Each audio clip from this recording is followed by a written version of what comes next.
सल्तनत उस्मानिया का दौर मुसलमानों की तारीख का सुनहरा तरीन दौर रहा है। क्या खिलाफत उस्मानिया दोबारा फ़आल होने जा रही है और क्या मुसलमानों के उरूज का सूरज एक बार फिर तुलू होने वाला है? इस हवाले से इलेक्ट्रॉनिक, प्रिंट और सोशल मीडिया पर मुख्तलिफ तबसरे किए जा रहे हैं, लेकिन ये अचानक खिलाफत उस्मानिया की फ़आली के चर्चे क्यों शुरू हो गए हैं? क्या वाकई ऐसा होने जा रहा है? दरअसल इसकी एक वजह है। पहली जंग अजीम के बाद सन 1923 में इत्तेहादियों और खिलाफत उस्मानिया के दरमियान एक मुआहदा तय पाया था जिसे मुआहदा लौज़ान कहते हैं।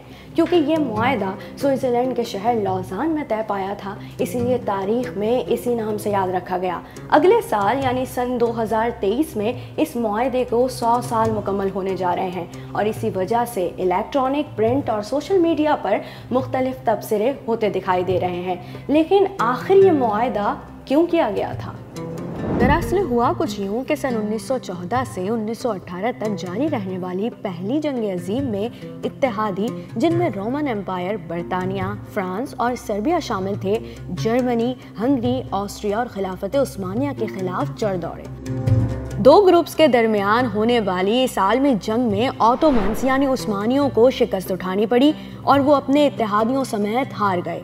अब हुआ कुछ यूं कि जीतने वाले ग्रुप ने हारने वाले ममालिक के इलाकों को आपस में तकसीम कर लिया। इत्तेहादी ममालिक बरतानिया, फ्रांस और दीगर ने जर्मनी, हंगरी, ऑस्ट्रिया के रकबों पर कब्जा कर लिया। अनातोलिया यानी मौजूदा तुर्की के कई इलाकों पर यूनानी कब्जा करते चले गए।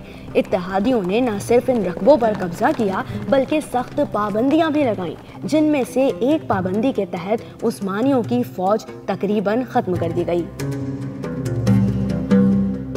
फौज महदूद हुई तो पड़ोसी मुल्क यूनान को अनातोलिया यानी मौजूदा तुर्की के खित्ते हासिल करने का मौका मिल गया और इसने ये इलाके फतह करने शुरू कर दिए। यूनान को रोकना बहुत जरूरी था। सूरत हाल देखते हुए तुर्की में नेशनलिज्म का बाकायदा आगाज तब हुआ जब यूनानियों को रोकने के लिए मुस्तफ़ा कमाल ने कौम को एक झंडे तले जमा कर लिया। मुस्तफ़ा कमाल एक फौजी अफसर, मॉडर्न तुर्की के बानी और पहले प्रेसिडेंट थे।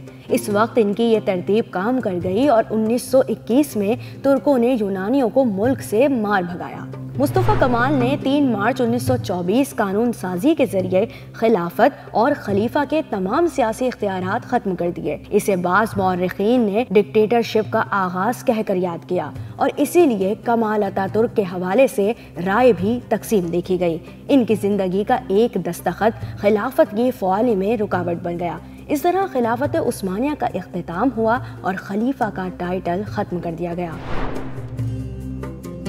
अतातुर्क के मुखालिफिन इन्हें वेस्टर्न पपेट मानते रहे और उनकी बड़ी तादाद आज भी मौजूद है। यूनानियों की शिकस्त ने बरतानिया और उसके इत्तेहादियों को अलर्ट कर दिया। ये ग्रुप चाहता था कि कुछ शराइत के जरिए तुर्की को पाबंद किया जा सके, जिसके लिए किसी मुआहदे का नाफिजुल अमल होना ज़रूरी था और यूं मुआहदा लौज़ान तैयार किया गया। अब देखते हैं कि इस मुआहदे के तहत आखिर हुआ क्या। ऑटोमन्स की रियासतें इत्तेहादियों के पास चली गईं। मनसब खिलाफत खत्म हुआ और खलीफा को उनके अहले खाना के साथ मुल्क बदर कर दिया गया। मुआहदे के तहत तुर्की को पाबंद किया गया कि वो पेट्रोल के लिए ना अपनी सरजमीन पर और ना ही कहीं और ड्रिलिंग कर सकेगा और इसे ज़रूरत का सारा पेट्रोल इंपोर्ट करना होगा।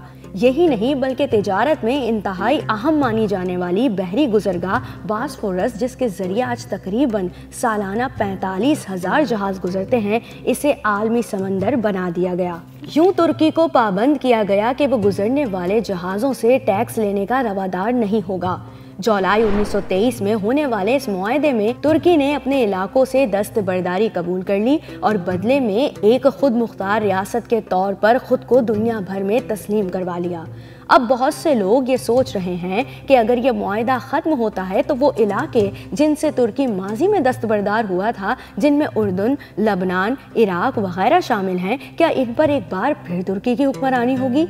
موجودہ حکمران یعنی صدر طیب اردوان کے پاس یہ اختیار بھی ہوگا کہ وہ منصب خلافت بحال کر سکیں اور مسلمانوں کو ایک بار پھر رہنما ملے گا۔ لیکن سب سے بڑا سوالیہ نشان یہ ہے کہ کیا معاہدہ لوزان میں مدت ختم ہونے کے حوالے سے لکھا بھی گیا ہے؟ آپ کو بتائیں کہ 100 سال قبل ہونے والے اس معاہدے میں کسی بھی جگہ ایکسپائری ڈیٹ نہیں لکھی گئی۔ ویسے تو دنیا کا ہر معاہدہ عالمی قانون کے مطابق 100 سال بعد آٹومیٹکلی ختم ہو جاتا ہے، اسی طرح یہ معاہدہ بھی ختم ہو رہا ہے۔ دلچسپ بات یہ ہے کہ اس معاہدے پر ترکی، برطانیہ، اٹلی، فرانس، یونان، رومانیہ، بلغاریہ، بیلجیم اور دیگر کے نمائندوں نے دستخط کیے، لیکن کسی بھی فریق نے اس معاہدے کو ختم کرنے کے لیے آج تک رجوع نہیں کیا۔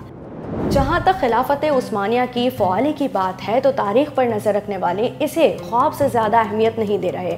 ہسٹورینز کا خیال ہے کہ ماڈرن ترکی میں نظام خلافت کو جگہ ملنا اب انتہائی مشکل ہے۔ البتہ طیب اردوان کا اپنے اسٹیٹمنٹس میں بار بار لفظ نیو ترکی کا استعمال کرنا ان کے سپورٹرز، الائز اور مخالفین کو یہ تاثر دے رہا ہے جیسے وہ آٹومنز کا دور دوبارہ بحال کرنا چاہتے ہیں۔